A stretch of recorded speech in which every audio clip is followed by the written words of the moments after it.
ভাই ভাই কি সমস্যা এই গাড়ির? গাড়িটার ভাই এটা অ্যাক্সেল কাটে না। আচ্ছা আচ্ছা এরপরে লিভার এটা ফাইজা থাকে। আচ্ছা আপ করলে ইঞ্জিন আপনে আপ হয়।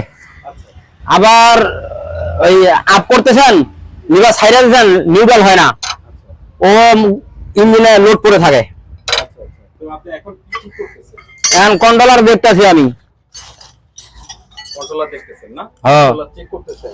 কন্ট্রোলার চেক করতেছি। অলরেডি গাড়ি মোটামুটি মানে ঠিকের মতন হয়ে গেছে আর কি, প্রায় গাড়িটা।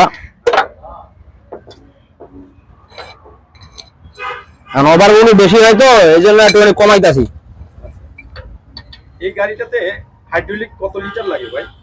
এই গাড়িটাতে হাইড্রোলিক লাগে 120 লিটারের মতন। আচ্ছা আচ্ছা এটা কত হর্স পাওয়ার ইঞ্জিন? এইটা এটা 6 সিলিন্ডার ইঞ্জিন। হ্যাঁ